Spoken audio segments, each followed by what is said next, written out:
La vie d'une jeune femme enceinte de 27 ans, de son beau-frère et de son neveu a été brutalement bouleversée le 10 février dernier. Il aura fallu que le trio croise malheureusement la route de Pierre Palmade, alors sous l'emprise de stupéfiants, sur cette départementale de Villiers-en-Bière, en Seine-et-Marne.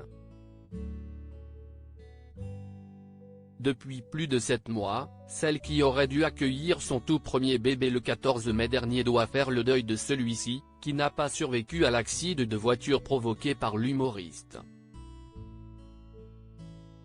Mais comme le révèle Le Parisien, ce jeudi 21 septembre, l'affaire connaît aujourd'hui un rebondissement qui pourrait quelque peu jouer en la faveur du comédien de 55 ans. En effet, nos confrères ont rappelé que depuis que le bébé attendu par la femme enceinte, une petite fille qui aurait dû s'appeler Solin Assal, est décédée, il y a un véritable débat juridique concernant la qualification pénale des charges retenues contre Pierre Palmade. Et pour cause.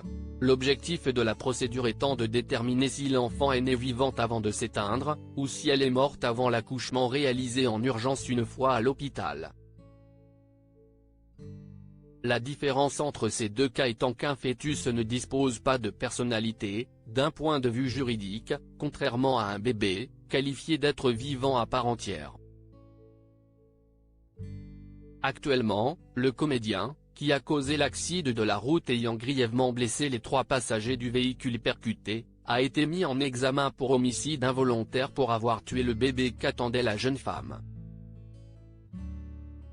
Mais il semblerait qu'une nouvelle expertise médicale réalisée par 3 experts agréés par la Cour de cassation, un médecin légiste, un pédiatre des hôpitaux et un médecin néonatologue, est remise à la juge d'instruction le 8 août dernier pourrait remettre en question la qualification pénale concernant Pierre Palmade. Supérieur à Pierre Palmade, Muriel Robin, Michel Larocque, Véronique Sanson. Les femmes de sa vieux humoriste qui pourraient écoper de 5 à 7 ans de prison. Celle-ci précise que l'enfant était viable au moment de la naissance, tout d'abord parce qu'il est né à près de 28 semaines, soit 4 semaines au-delà du seuil de viabilité fixé à 24 semaines, mais aussi parce qu'il avait un poids bien plus important que 500 grammes.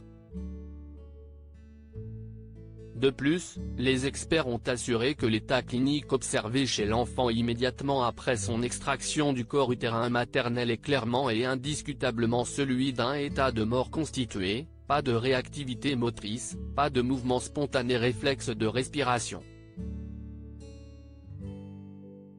En résumé, la petite Solin Assal n'a, à aucun moment présenté de signes de vie extra-utérine après sa naissance.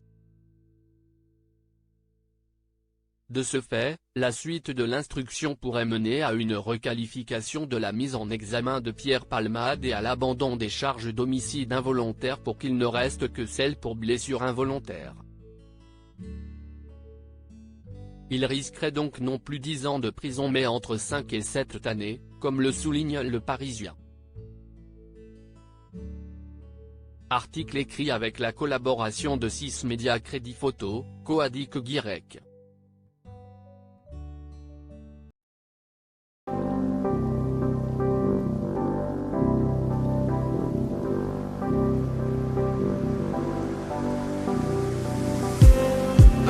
Just